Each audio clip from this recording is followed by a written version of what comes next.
બોટાદના માર્કેટ યાર્ડમાં ખેડૂત એટલે કે જગતનો તાત જે આપણને અન્ન પૂરું પાડે છે, ત્યાં માર્કેટ યાર્ડના બે માંગને લઈને એ લોકો રજૂઆત કરવા માટે ગયા।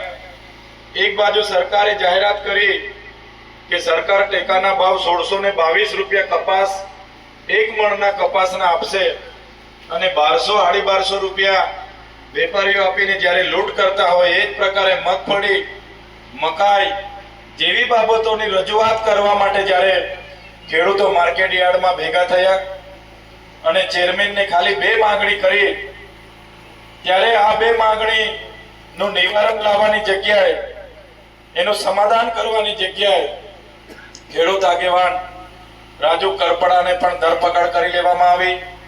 અને એનાથી પણ વધારે દુઃખદ બાબત, ગત રોજ હળદળ ગામમાં, જે બોટાદથી 3 કિલોમીટર હળદળ ગામ છે, તે હળદળ ગામમાં જ્યારે ખેડૂતો એક પંચાયત બોલાવી કે ભાઈ આપણે હવે આગળ શું કરી શકાય, ખેડૂતને ન્યાય કઈ રીતના મળશે, સરકારને કઈ રીતના વાટાઘાટો કરીએ, આવી સામાન્ય બાબતમાં ખેડૂતોએ બધા ભેગા થયા।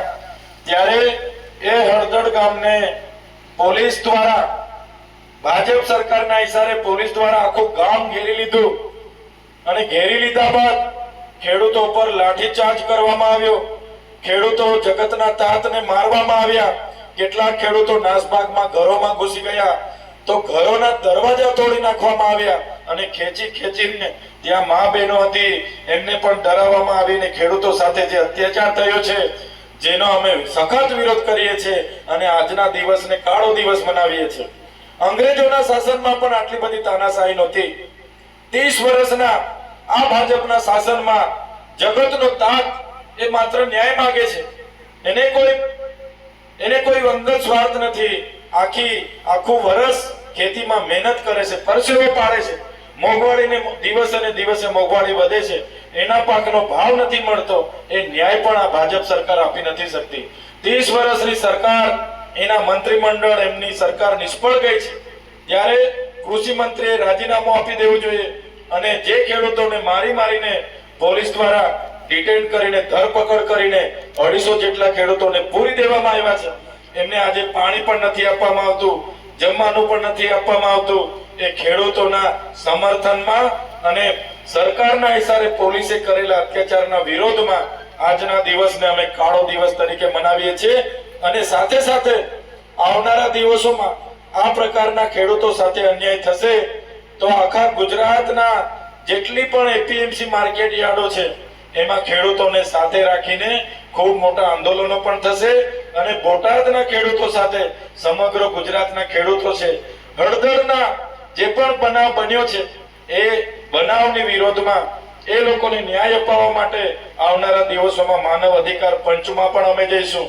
આમ આદમી પાર્ટી અરવિંદ કેજરીવાલજી ની આગેવાનીમાં સમગ્ર ગુજરાતના ખેડૂતો સાથે અમે છે અને જે પણ પોલીસ અધિકારીઓ અમાનવીય વ્યવહાર કર્યો છે એના પર કડકમાં કડક આવનારા દિવસોમાં કાયદેસરની કાર્યવાહી થાય, અમારા ખેડૂતને ન્યાય મળે એ પ્રકારના આવનારા દિવસોમાં કાર્યક્રમ આપીશું।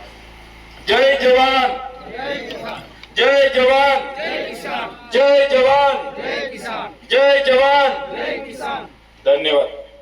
भाजप भगाओ, देश बचाओ, भाजप भगाओ, देश बचाओ, भाजप भगाओ, देश बचाओ, भाजप भगाओ, देश बचाओ, भाजप भगाओ, देश बचाओ, भाजप भगाओ, देश बचाओ, देश बचाओ। नेता केवो होय, હિંમતભાઈ કેવો હોય, ખેડૂત નેતા કેવો હોય, હિંમતભાઈ કેવો હોય, ખેડૂત નેતા કેવો હોય, હિંમતભાઈ કેવો હોય, હિંમતભાઈ તું આગે बढ़ो, हम तुम्हारे साथ हैं, हेमंतभाई तुम आगे बढ़ो, हम तुम्हारे साथ हैं, हेमंतभाई तुम आगे बढ़ो, हम तुम्हारे साथ हैं। ખેડૂત નેતા કેવો હોય, હિંમતભાઈ જેવો હોય, ખેડૂત નેતા કેવો હોય, હિંમતભાઈ જેવો હોય। જય જવાન, જય કિસાન, જય જવાન, જય કિસાન।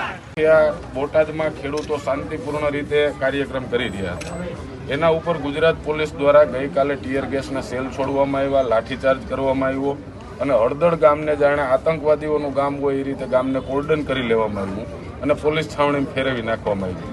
આ ગુજરાતના ઇતિહાસમાં કલંકિત દિવસ ગઈકાલનો છે. ગઈકાલે 20 જેટલા ખેડૂતોને પોલીસે ધરપકડ કરી છે. ત્યાં અમારા કાર્યકરો એમને મળવા ગયા તો એમને મળવા પણ નથી દીધા. ગઈકાલે સાંજથી લઈ અને અત્યાર સુધી 12 કલાકનો સમય વયો ગયો, છતાં પણ એને પીવાનું પાણી નથી. ભારતીય ન્યાય સંહિતા મુજબ ધરપકડ થાય ત્યારે પોલીસે એને જમવાની વ્યવસ્થા, ચા પાણીની વ્યવસ્થા કરવી એ કાયદામાં જોગવાઈ છે.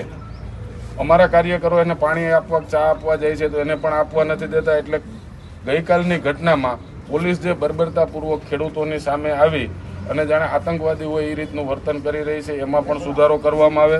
આજે આમ આદમી પાર્ટી દ્વારા સમગ્ર ગુજરાતમાં કાળા દિવસ તરીકે અમે ઉજવણી કરી રહ્યા છીએ. અમે કાળી પટ્ટી બાંધીને આપને રજૂઆત કરીએ છીએ. આપના માધ્યમથી અમે મુખ્યમંત્રીશ્રીને પણ કહેવા માગીએ છીએ કે ખેડૂતો છે એ જગતના તાજ છે, એ જ બધાનું પેટ ભરે છે અને એ ખેડૂતો ગઈકાલ સાંજના ભૂખા છે.